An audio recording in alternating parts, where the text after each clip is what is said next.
ہے۔ آج آپ کے سامنے چند نشانیوں کو ذکر کیا جائے گا۔ پیارے رسول صلی اللہ علیہ وآلہ وسلم نے ارشاد فرمایا، اے میرے صحابہ، جب تک چند واقعات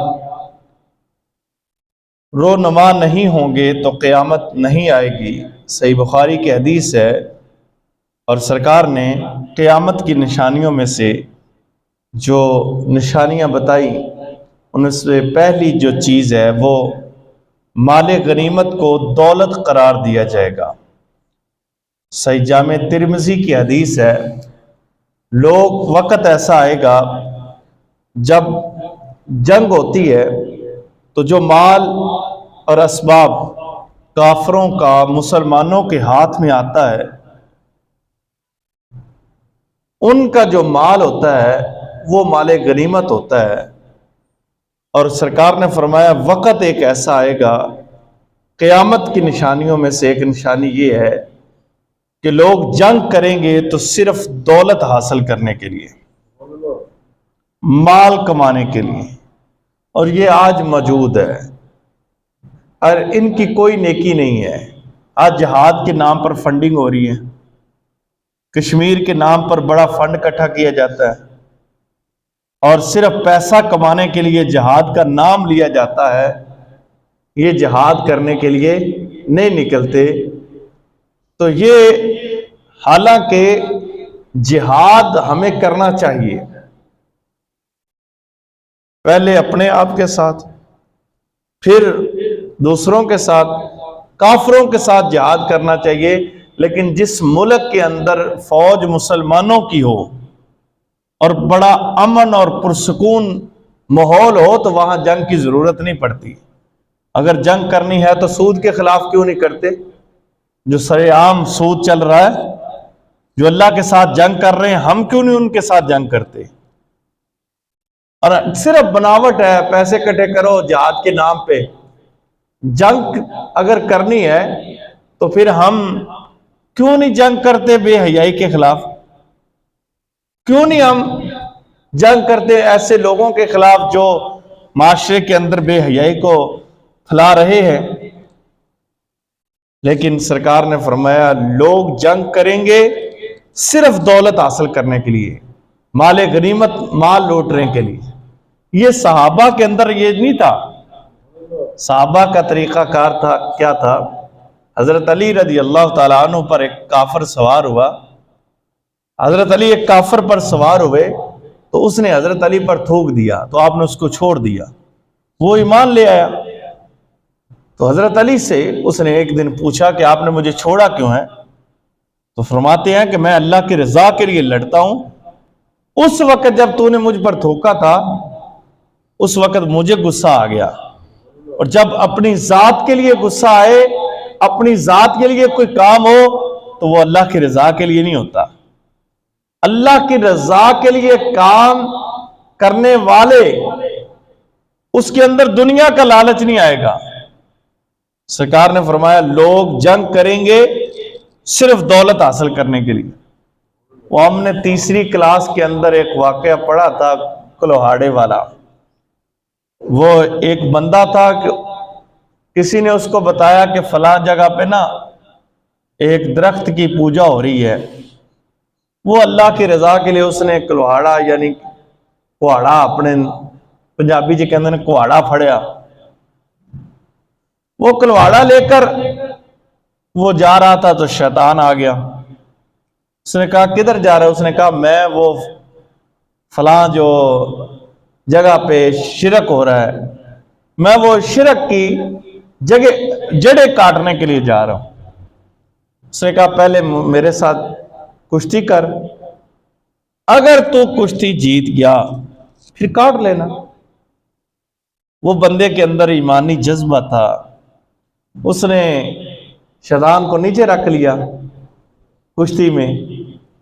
وقت گزرا، اس نے اس کو کہا کہ نہیں یار ایسا کر، تجھے میں پیسے دے دیا کروں گا، چھوڑ پرا جو مرضی کوئی کرتا ہے، ہر روز تیرے تکیے کے نیچے پیسے پڑے ہوں گے۔ لالچ میں آ گیا، گھر گیا، پیسے پڑے تھے 4 دن اسے شیطان نے اس کو پیسے رکھے، 5ویں دن وہ پیسے نہ، 6ٹھے دن پھر اس نے کہا شاید ہو سکتا بھول گیا، اور 7واں دن گزر گیا، اس نے پھر کلواڑا لیا تو کیا پھر کاٹنے کے آگے وہی شیطان انسانی شکل میں پھر ملا، اس نے کہا کدھر؟ اس نے کہا آج میں کاٹ کے آؤں گا، تیرے لالچ میں آج میں نہیں آؤں گا۔ اس نے کہا کشتی کر لو، کشتی کی، شیطان نے نیچے رکھ لیا۔ اس نے کہا بہادری بھی وہی ہے، جذبہ بھی وہی ہے، بات کیا ہے؟ اس نے کہا انما الاعمال بالنیات، اب تیری نیت میں فطور آ گیا ہے، تیری سوچ میں فطور آ گیا، پہلے چلا تھا اللہ کی رضا کے لیے، اب تو تیرے اندر یہ غصہ ہے کہ مجھے اس نے پیسے نہیں دیے۔ اب سرکار نے فرمایا قیامت کی نشانیوں میں سے ایک نشانی یہ ہے کہ لوگ جہاد بھی کریں گے تو وہ پیسہ لینے کے لیے، مال غنیمت کو لوٹنے کے لیے، اور دوسرے نمبر پر سرکار نے فرمایا امانتوں میں خیانت ہوگی، یہ قیامت کی نشانیوں میں سے ایک نشانی ہے۔ آج جتنی امانت میں خیانت ہوتی ہے نا، اتنی کسی دور میں پہلے نہیں تھی۔ اور امانت میں خیانت کا ایک واقعہ مولانا شیخ سعدی رحمۃ اللہ علیہ نے بڑے خوبصورت انداز میں نقل کیا ہے۔ فرماتے ہیں کہ پہلے تو کسی شاعر نے اس پر ایک شعر لکھا ہے کہ میرے دوستو کرو توبہ، امانت دار ہو جاؤ، قیامت آنے والی ہے، ذرا ہوشیار ہو جاؤ۔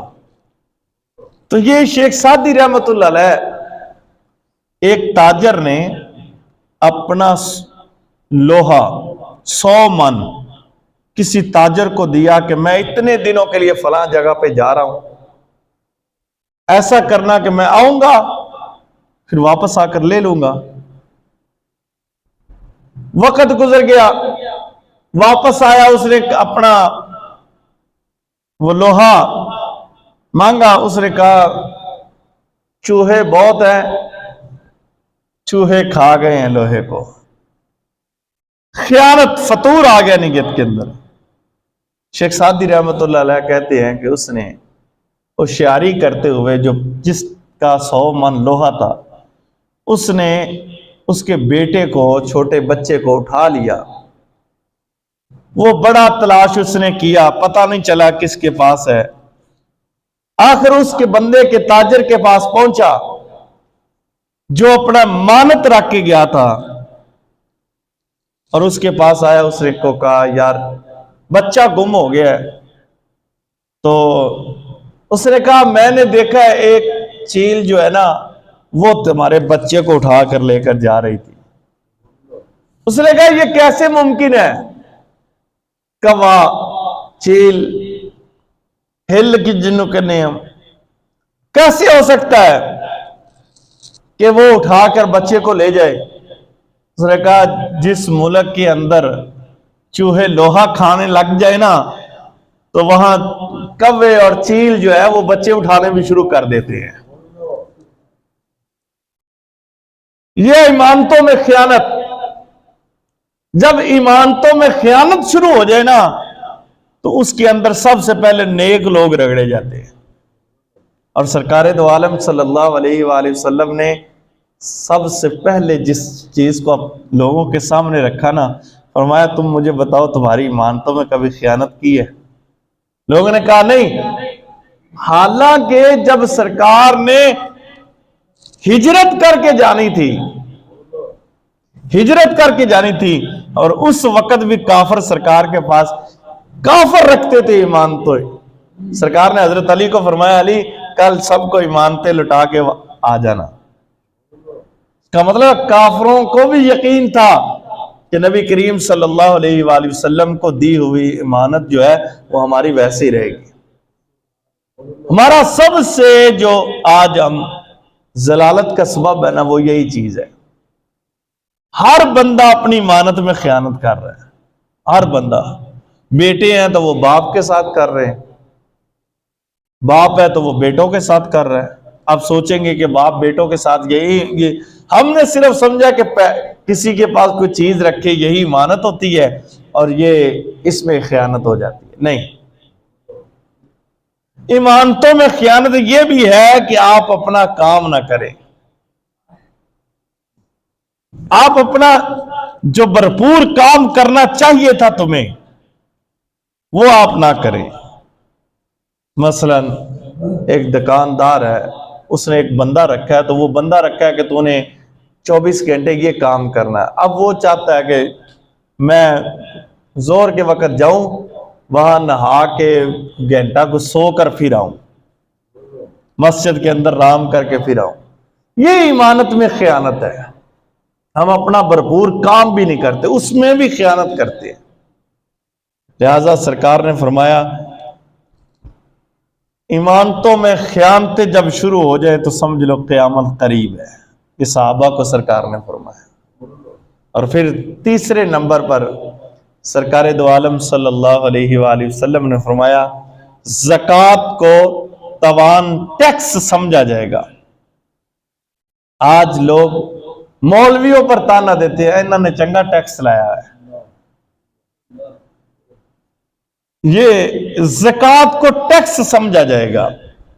سرکار دو عالم صلی اللہ علیہ وآلہ وسلم نے ارشاد فرمایا، ترمذی کی حدیث ہے، سرکار فرماتے ہیں جو زکوٰۃ ادا نہیں کرتا اس کی نماز ہی نہیں آتی۔ اب اندازہ کریں، ہم وہی ہیں نا، بینکوں میں اگر پیسہ پڑا ہے تو وہاں سے نکال لیتے ہیں ٹیکس، یہ زکوٰۃ نہ پڑ جائے۔ ایک سمجھدار بندہ میرے پاس آیا، اس نے کہا یار یہ زکوٰۃ ٹیکس نہیں ہے، اسلام ہم سے ٹیکس مانگتا ہے۔ میں نے کہا بیوقوف، اسلام کو تم نے پڑھا کب ہے؟ اسلام تو تمہاری بہتری کے لیے کر رہا ہے، اور حال کیا ہے؟ اسلام کہتا ہے کہ آپ کے پاس سب کچھ ہے، لیکن زکوٰۃ کبھی یہ ہم نے اللہ کو ڈائریکٹ جا کر تھوڑی دی ہے۔ اسلام کہتا ہے کہ تم جب کسی غریب کی مدد کرو گے وہ ایسے ہے جیسے تم نے اللہ کے ساتھ نیکی کی۔ اللہ کو ان چیزوں کی ضرورت ہے نہیں، وہ تو مالک ہے، اور مالک کو ان چیزوں کی ضرورت نہیں ہوتی۔ زکوٰۃ نہ دینے والے کے بارے میں سرکار نے فرمایا جو زکوٰۃ نہیں دیتا اس کی نماز ہی نہیں ہوتی۔ 5 وقت نماز پڑھنے والے، یہ چند دن پہلے یہ میں تقریر کے لیے پتوں کی گیا، تو وہاں بڑے بڑے لوگ موجود تھے، تو مجھے ان کا امام کہنے لگا یہ جو سامنے بیٹھے نا یہ سارے، داڑیاں ان کی ماشاءاللہ مجھ سے بھی بڑی، اور اس نے کہا یہ سارے آپ کو پتہ ہے کون ہیں؟ یہ وہ لوگ ہیں جو سود پہ پیسہ دیتے ہیں، 5 وقت نماز پڑھتے ہیں، یہ زکوٰۃ نہیں کبھی دیتے۔ اچھا آپ سمجھتے ہیں کہ امام کو آپ کو پتہ نہیں ہوتا؟ امام کو پتہ ہوتا ہے سب کا، یہ پردہ ڈالے ہوئے ہے وہ اچھی بات ہے، سب کا پتہ ہے کون کس پانی میں ہے، کون کیسی لینگویج استعمال کرتا ہے، کون کیا کرتا ہے، کون کسی کے بارے میں کیا خیالات رکھتا ہے، سب کچھ پتہ امام کو ہوتا ہے۔ ایک میٹنگ میں سب کچھ پتہ چل جاتا ہے، بلکہ امام کے پاس لوگ زیادہ بتاتے ہیں، بندوں کے بارے میں نہ بھی کوئی بتائے نا لوگ بتا دیتے ہیں، ساتھ ہمسائے بتا دیتے ہیں، فلاں بتا دیتا ہے، لیکن مقصد یہ ہوتا ہے کہ کسی کا راز جو وہ راز ہی رکھا ہوتا ہے۔ آپ بتائیں کسی کا راز، میں نے کبھی واش کیا ہے؟ ہم نے تو راز رکھا ہے، اگر کوئی راز میرا واش کرتا وہ اس کی مرضی، ذاتی مرضی ہے، ہاں اگر کوئی خاص بات ہے تو وہ مجھ سے شیئر کرے، یہ نہیں ہے کہ وہ جس کو مرضی بتائے، پہلے پوچھ تو لے کہ یہ بات ہوئی بھی ہے یا نہیں ہوئی۔ بہرحال بتانے کا مقصد یہ ہے کہ سرکار نے فرمایا جو زکوٰۃ نہیں دیتے ان کی نماز ہی نہیں ہے۔ اس معاملات میں زکوٰۃ کے معاملے میں ہم صفر ہیں۔ وقت ایسا تھا جب صحابہ کرام نے پیغام بھیجا تھا عمر فاروق رضی اللہ تعالیٰ عنہ کو کہ مال اتنا ہو گیا ہے کہ اب اس مال کا ہم کریں کیا؟ انہوں نے کہا غریبوں میں تقسیم کر، فرمایا غریبوں میں بھی تقسیم ہو گیا، قرضہ بھی دے دیا گیا، ابھی بھی زکوٰۃ کا مال پڑا ہے۔ پہلی بات تو یہ کہ جن ہاتھوں میں زکوٰۃ کا مال جاتا ہے فروخت آگے دینے کے لیے وہ خیانت کرتے ہیں، اور یہ خیانت قیامت کی نشانیوں میں سے نشانی ہے۔ اب دیکھیں کتنا مال ہم کس کے ہاتھوں پہ اپنا لہو تلاش کریں؟ وہ غالب کا ایک شعر ہے، اس کا آخری پیرا یہی ہے کہ ہم کس کے ہاتھوں میں اپنا لہو تلاش کریں۔ اب اربا کھربا ڈالر جمع ہوئے ہیں یہ شراب کے نام پہ، لیکن ایک ذرہ بھر بھی ان لوگوں کو فرق نہیں پڑا کہ ہم تک پیسے پہنچے گا نہیں پہنچے۔ ابھی بھی حالات ویسے ہی ہیں، بلکہ یہ سارا مسجد کی جو حافظ صاحب ہے وہ مجھے کہنے لگے کہ مفتی صاحب آپ کو لے کر جائیں اور لوگوں کے حالات سنائیں تو آپ حیران رہ جائیں گے۔ آپ وہاں جا کے لوگوں کے حالات دیکھیں، جو دینی مذہبی لوگ ہیں پھر بھی ان کے اندر کچھ حیا ہے، پھر بھی وہ کچھ نہ کچھ وہ لوگوں تک پہنچا رہے ہیں، لیکن وہ ٹی وی پہ بیٹھ کر لاکھوں روپے جمع کرنے والے کدھر گئے؟ جتنے پیسے جمع ہوئے ہیں نا، ایک رپورٹ کے مطابق جتنے پیسے جمع ہوئے ہیں ان کے عالی شان مکان بن سکتے تھے اور ان کو 12 سال تک روٹی مل سکتی تھی، اتنا پیسہ جمع ہوا ہے۔ اب کیا کریں؟ کن کے ہاتھوں پہ اپنا لہو تلاش کریں؟ اب سرکار نے فرمایا یہ قیامت کی نشانی میں سے لوگ امانت میں خیانت کریں گے اور زکوٰۃ کو ٹیکس سمجھیں گے۔ بلکہ سرکار دو عالم صلی اللہ علیہ وآلہ وسلم نے پھر قیامت کی نشانی بتائی، فرمایا علم دین اس لیے سکھایا جائے گا کہ اس سے دنیا کمائی جائے۔ اب لوگ دین سیکھیں گے اس لیے کہ اس سے دنیا کمائی جائے۔ اب اندازہ کریں، حضرت ابو یوسف یہ امام ابو حنیفہ کے شاگرد ہیں۔ امام ابو حنیفہ یہ جب فارغ ہوئے تو انہوں نے پوچھا اپنے استادوں سے، امام ابو حنیفہ سے، حضور ابو یوسف نے پوچھا حضور اب میں فارغ ہو گیا ہوں، درس نظامی مکمل کر لیا ہے، علم سارا پڑھ لیا ہے، اب میں کیا کروں؟ تو آپ نے فرمایا کہ اب تم اس پر عمل کرو، اب پڑھ لیا ہے، جو چیز پڑھی ہے اس پر عمل کرو۔ اب انہوں نے یہ نہیں کہا کہ تم ایسا کرو کہ فلاں جگہ پہ چلے جاؤ، مدرسہ بناؤ، لوٹو کھاؤ پیو جو مرضی کرو، یا مسجد میں امام لگ جاؤ۔ فرمایا نہیں، عمل کرو، عمل سے زندگی بنتی ہے، جنت بھی جہنم بھی۔ لیکن جس کی نیت یہ ہو کہ ہم دین اس لیے سیکھ رہے ہیں یا علم اس لیے پڑھ رہے ہیں، اور آج تو 99.99% ہم پڑھتے اس لیے ہیں کہ میں نے نوکری کرنی ہے، میں نے پیسہ کمانا ہے، میں نے دولت کمانی ہے، میں نے شہرت کمانی ہے۔ نیت کے بارے میں انما الاعمال بالنیت اچھی ہو جائے سارے کام اچھے۔ یہ تو قیامت کے اچھا پہلے ایسا علم نہیں سیکھا۔ یہ آپ اندازہ کریں کہ ہمارے جو بڑے بیٹھے ہیں، آپ کی کبھی ذہن میں آتا تھا کہ ہم اس لیے پڑھ رہے ہیں کہ ہمیں کوئی جاب ملے گی؟ بڑے لوگ اس لیے نہیں پڑھتے تھے کہ ہم پیسہ کمائیں گے، وہ اس لیے پڑھتے تھے کہ یار تھوڑا سا شعور آ جائے گا، کم از کم چلو چلنے پھرنے کا، بیٹھنے کا، اٹھنے کا، بولنے کا کوئی تمیز آ جائے گی۔ ہم سب سے پہلے تو یہ تمیز ہی بھول گئے۔ لہذا قیامت کی نشانیوں میں سے آج اگر کوئی استاد پوچھتا ہے نا کسی شاگرد کو تو سب کہتے ہیں ہم فلاں بنیں گے، فلاں بنیں گے۔ کس لیے؟ آج اندازہ لگائے کہ گانا لوگ سیکھتے ہیں اس لیے کہ وہاں پیسے بہت ہیں۔ میں تو اکثر علماء کو جو میں شعبے سے بندہ تعلق رکھتا ہے تو اسی کوئی ہم نے سمجھانا ہوتا ہے، علماء کو میں نے کئی مرتبہ یہ کہا ہے کہ بھائی یہ حدیث سے صحیح بیان کرو اگر اللہ نے تمہیں آواز دی ہے۔ ہمارے بہت سارے علماء جن کے پاس آواز تو ہے لیکن ساری حدیثیں ایسی جیسے جو سرکار نے فرمائی نہیں ہے، جھوٹی باتیں سرکار کی طرف منسوب کر، ایسے من گھڑی ہوئی چیزیں جو ہے وہ سرکار کی طرف لگائے۔ اور ہمارے پاس تو ماشاءاللہ علم بہت ہے نا، ہم چسکے کے طور پر ایسے خطیبوں کو سنتے ہیں، اور سننے والا بھی وہی گناہ کے اندر ہی ہے جس کو پتہ تو ہے نہیں لیکن چسکے کے طور پر وہ سن رہا ہے۔ بہت کم لوگ ہیں جو علم دیتے ہیں صحیح علم کے مطابق۔ اچھا، ہمارے یہاں مسجد کے اندر بندہ بھی رکھا جاتا ہے تو وہ بھی چسکے کے طور پر رکھا جاتا ہے، بھئی امامت کروائے، پہلے جمعہ پڑھائے، جمعہ ہفتے کے بعد آنا، نماز روزانہ آنی ہے کبھی۔ اچھا، وہ قیامت کی نشانیوں میں سے وہ ہمارے ایک دوست گئے کسی جگہ پہ انٹرویو دینے کے لیے مسجد کی، انہوں نے وہاں پر پوچھ لیا قیامت کی نشانیاں کون کون سی ہیں، تو آپ نے وہ ہمارے کلاس فیلو کہنے لگے کہ قیامت کی سب سے بڑی نشانی آپ ہے۔ انہوں نے کہا وہ کیسے؟ انہوں نے کہا غسل دا تنوں پتہ نہیں ہے گا، وضو کرنا تنوں نہیں آتا، تو تسی میرے کو قیامت دی نشانیاں پوچھ دے پائے۔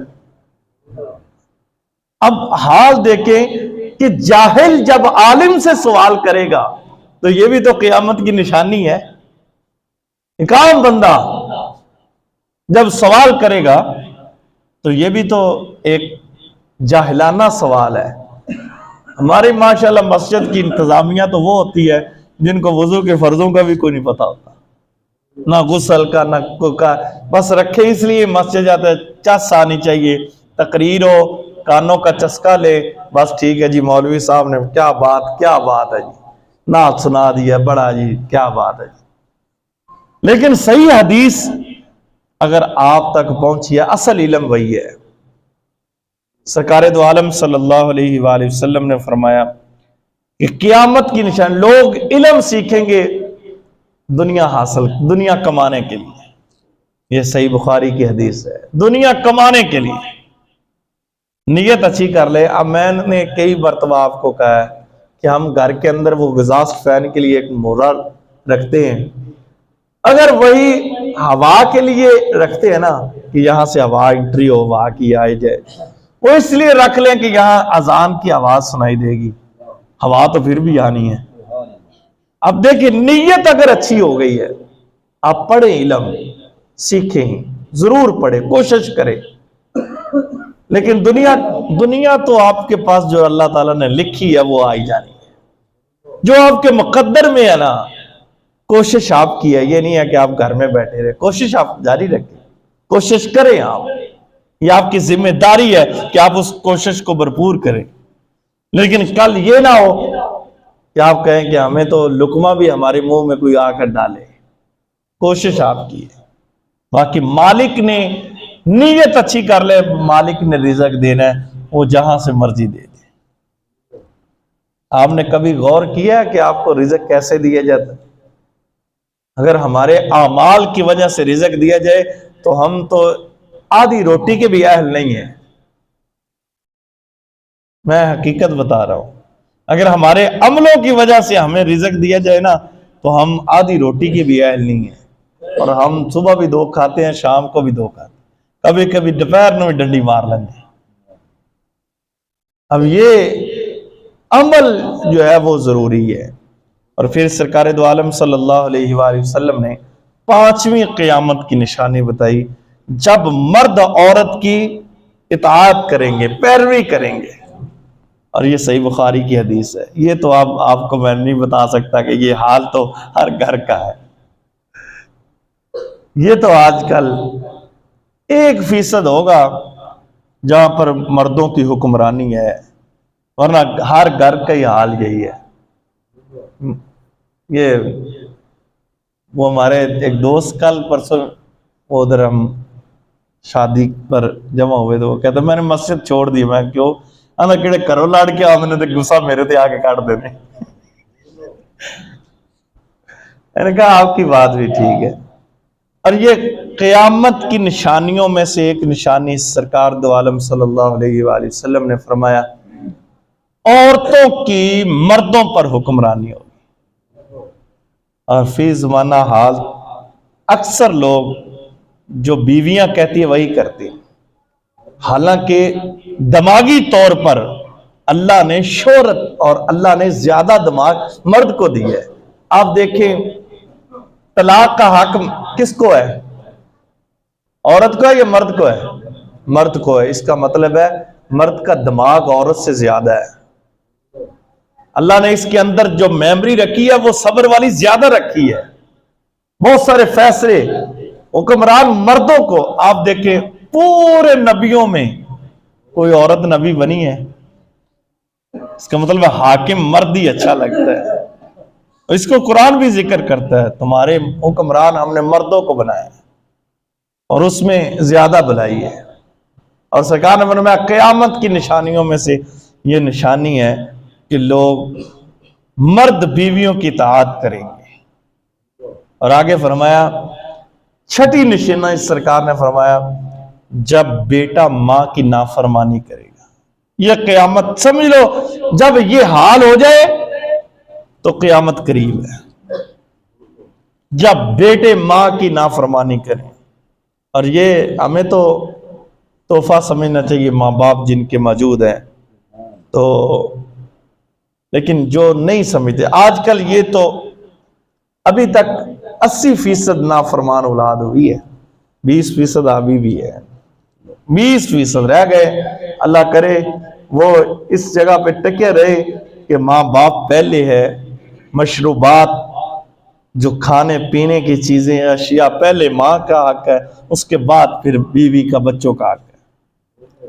ہم نے کبھی غور نہیں کیا کہ اللہ نے ایک بندے کو، قصائی کو، حضرت موسیٰ علیہ السلام کا جنت کا ساتھی اس لیے بنا دیا کہ اس نے اپنے ماں کو پہلے کھلاتا تھا، بعد میں اپنے بچوں کو کھلاتا تھا۔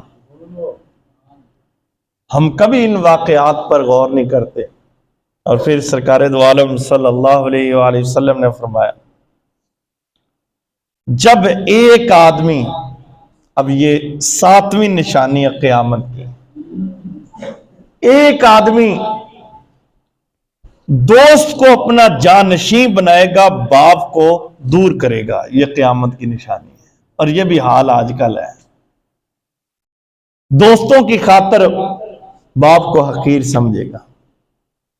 ایک واقعہ بڑا خوبصورت، ایک حکایت نقل کی ہے مولانا روم رحمۃ اللہ علیہ نے، کہ ایک آدمی گاؤں میں رہتا تھا، اس کے باپ نے اس کی اعلیٰ تعلیم دلائی، پڑھا لکھا، شہر گیا، شہر میں اس نے کوٹھی بنا لی، مکان بنا لیا، سب کچھ۔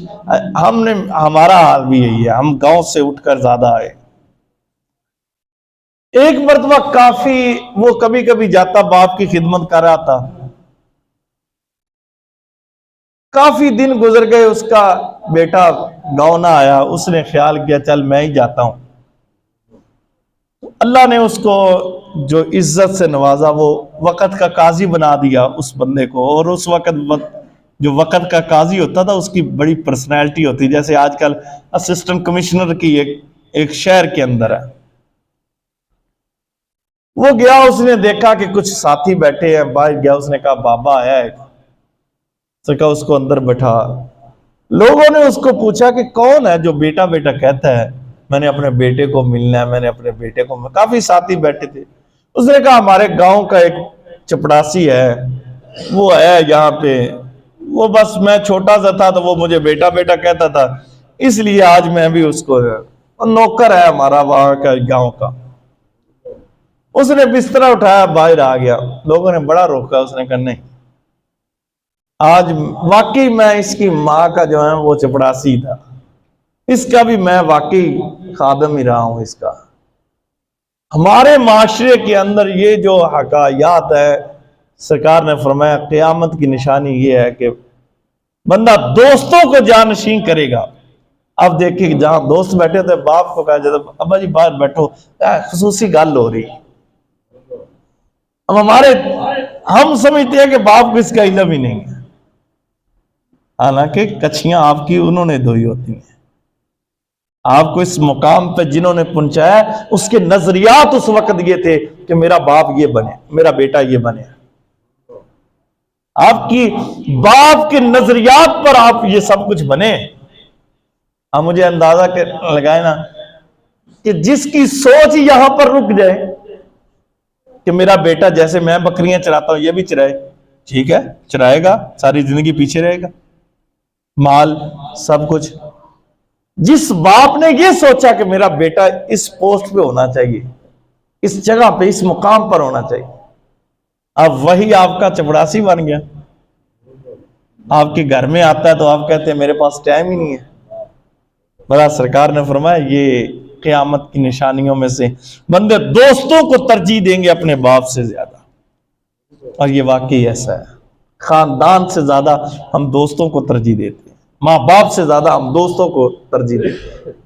اور پھر سرکار دو عالم صلی اللہ علیہ وآلہ وسلم نے فرمایا جب قوم کا سردار فاسق اور فاجر بن جائے گا، قیامت قریب ہے، زانی ہوگا، فاسق ہوگا، جھوٹ بولے گا، مانتوں میں خیانت کرے گا۔ فاسق اور فاجر کا اس پر بولا جاتا ہے جس کے اندر یہ تین نشانیاں زیادہ ہوں۔ ہمارے حکمران تو ماشاءاللہ اس سے پاک ہے سارے، ایک جھوٹ نہیں بولتے، دوسرا مانتوں میں خیانت نہیں کرتے، تیسرا کبھی انہوں نے زنا نہیں کیا ہوا۔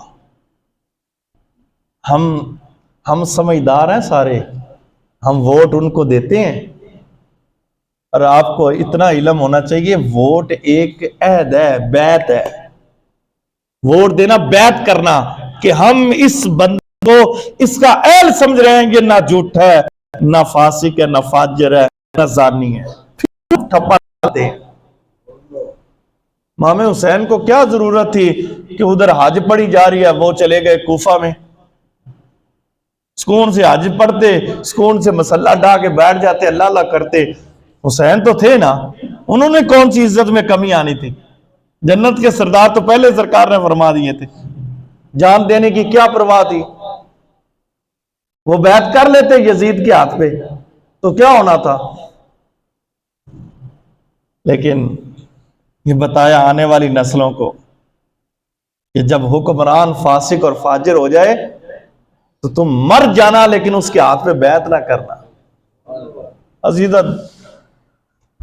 دو ٹکیاں دی پروں لٹے جانے، 2,000 لاؤ تے آجو چلیے میلے دے، 2,000 لاؤ تے ووٹ دیو، 2,000 لاؤ تے آجو۔ یہ میں نے کل ہی اپنے چاچے سے پوچھا، یار کافی لوگ جا رہے ہیں، ہم ایک ولیمے پہ بیٹھے تھے، میں نے کہا یہ میرج، یہ جا رہا ہے، لانگ مارچ ہو رہا ہے، اور ان کے نظریات تھے لانگ مارچ کو پاکستان سے نقصان ہوتا ہے، کہ اس کے بیانات موجود ہیں۔ میں نے کہا بڑے لوگ جا رہے ہیں، اس نے کہا آپ نے جانا ہے؟ کیا کی فائدہ، مزید بھی چڑھیے، بابا مجید بھی تنگ ہے، بھی ہوتے تنگ کیوں؟ میں نے کہا بھائی 2,000 دی دیہڑی ہے جی، جانا ہی تھے آجو۔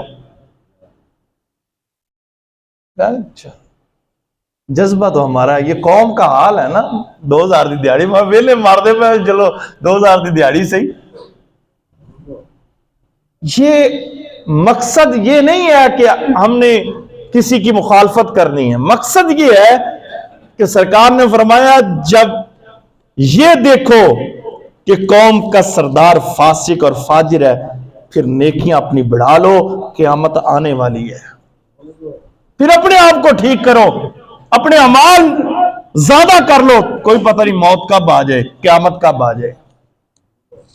لہذا 9ویں نمبر پر آخری نمبر سرکار نے فرمایا جب گانے والیاں عورتیں ظاہر ہوں گی، ساز اور باجے ایجاد کیے جائیں گے، ترمذی کی حدیث ہے۔ یہ پہلے ایسے نہیں تھا کہ لوگ شریعام گانا گایا جاتا تھا، طبلے اور باجے بجتے تھے۔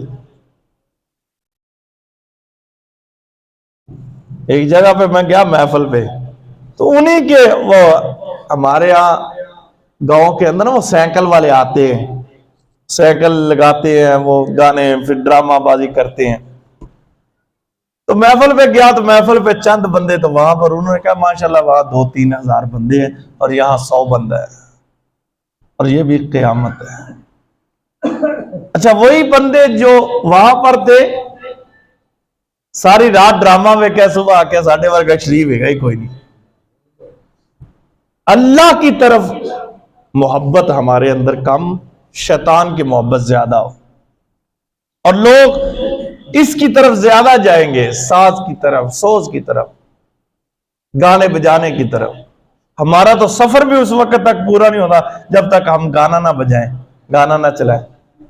ہم کہتے ہیں کہ گاڑی کے اندر گانا چلنا چاہیے، ساز ہونا چاہیے۔ بہرحال سرکار نے فرمایا قیامت کی نشانیوں میں سے یہ نشانیاں، آج 9 نشانیاں، آپ کو ابھی بہت ساری نشانیاں اور بھی ہیں، اگلے جمعے انشاءاللہ تعالی بیان ہوں گی۔ وآخر دعوانا الحمدللہ رب العالمین۔